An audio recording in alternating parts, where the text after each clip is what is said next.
Well, Ray King, we would like to welcome you to White Wing Corner. And you, I understand, grew up in Jacksonville. You were born at St. Vincent's Hospital. Yes, 1934. 1934. Then you attended what schools in Jacksonville?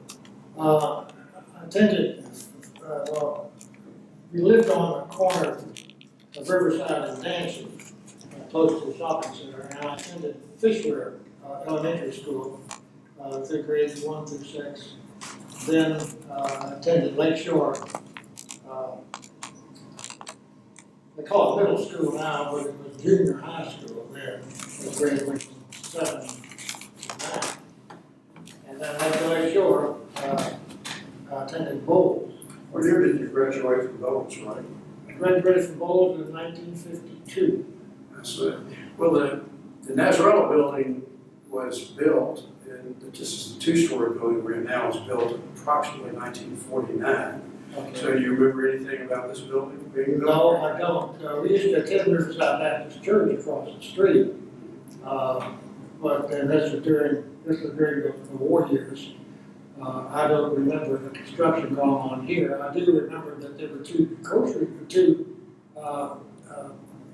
drugstores on either of the corner, opposite each other. As we would go by the drugstore after we got to church and get whatever. So you, I guess, remember the one-story building on the corner that was built in 1927, because you would have had a lot of interaction with that. Well, I wasn't here. I wasn't around in 1927. Oh, I know that. I'm talking about between 1934 and going to the Riverside Baptist Church. You lived in Jacksonville for about 1952 when you left for college, right? Yes, we lived in Jacksonville. We started off living on Oak Street, in a duplex rental across the street from the Riverside Hospital. Of course, the Riverside Hospital is now gone, and there's a Publix market parking place there. Then we moved when I was about 5 or 6 years old. We moved to the corner of Riverside and Dancy. That's where I began in school at Fishware. Then we moved from Riverside and Dancy to the corner of Herschel Street and Van Wert. It's a 2-story white house right next to the park. Well, what I find very interesting about you, Ray, is the fact that you basically left Jacksonville after high school in 1952.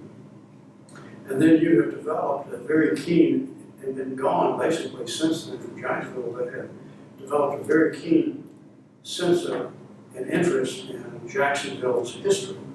And you have published a number of books involving two books involving Jacksonville history. That's You also, two's the number. 2 is the number. okay, and two's a great number. Two's more than I can remember. There's so many people I know. You don't want to start. And you did one involving Fishware schools. Yes. Correct. Yes. This book here is called Fishware and Beyond. Okay. And that's the big book. I had already started doing some writing about some of my friends, Frank Martin, and in particular, who was a friend of the family as long as I can remember having a family.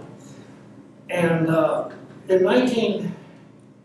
2002, I went to the 50th reunion of the Bowles High School with my class. And their association with some of my friends at the Bowles reunion got me reconnected with some of my friends at Fishware. And I went to visit Pokey Smith, Richard Smith, in Morris, who lived in Clearwater. Bob Sanders told me where he lived. And so I went down and visited them one time, and then they said, well, when you go visit Pokey, take him off a soft chair because Pokey was lost all the wealth, and he was talking your ear off. And I went to visit Pokey, and we talked in his kitchen for 9 hours, and his wife served us dinner. We stopped and then we talked, and I got there at 2 or 3 o'clock in the afternoon, didn't leave until 10 or 11 hours, 9 hours. And we reminisced.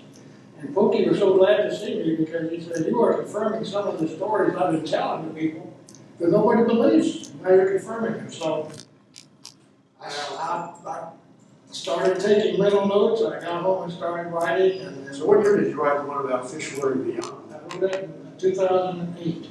Okay, now is Fishware still having like a 100th anniversary coming up? In May the 19th of this year, Fishburne is going to celebrate its 100th anniversary. And it's going to be, that'll be a Friday afternoon, May the 19th, between 5:30 and 8:30 in the evening.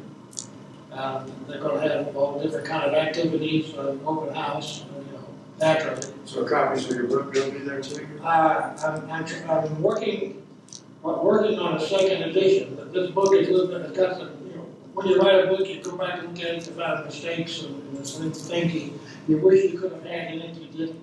So I'm working on the second edition, and I want to have it ready in time for the Fishware 100th anniversary on May the 19th. I want to have some CD copies of the book available to give out as granted as gifts. Well, we would like to, if we could, put some of the pictures from your original book onto our website so that people can check them out if they would like to. What do you think about that? You already have.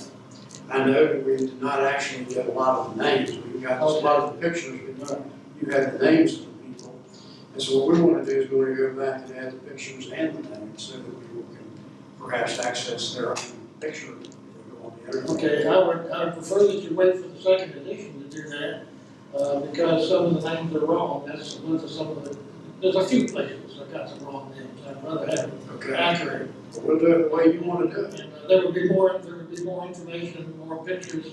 I intend to add a section on St. Paul's School in the second edition. They were right there among us, but I didn't know anybody from St. Paul's until I went to Bowles. And I met a couple of the young fellas on a couple of Friday nights on a field with stripes on it. And for some internet contact. But other than that, I didn't know anybody in St. Paul's. But about a year ago, I thought, well, what a terrible oversight not to put them in there. So I'm in the process right now of talking with people, interviewing them, getting on the phone, getting the email, their anecdotes and recollections and little cute stories and things about what they did as students at St. Paul's, and with what things that we did at Fishware and Shore, West Riverside, Right. Glory, and Lee. Well, that's good to get these oral histories down of what happened, and that way people get a feel for what it was like back in those days to live here in Jacksonville. So now, when do you think you might have that new edition of your book? Well, as I said, my target is to have it ready by the time of the Lee 100th, and at the time of the Fishware 100th anniversary celebration That'll be coming up very soon. in May the 19th. Okay, well, that sounds great. Well, Ray, we want to thank you very much for coming down here and sharing this with us. It's a pleasure. Thank you very much.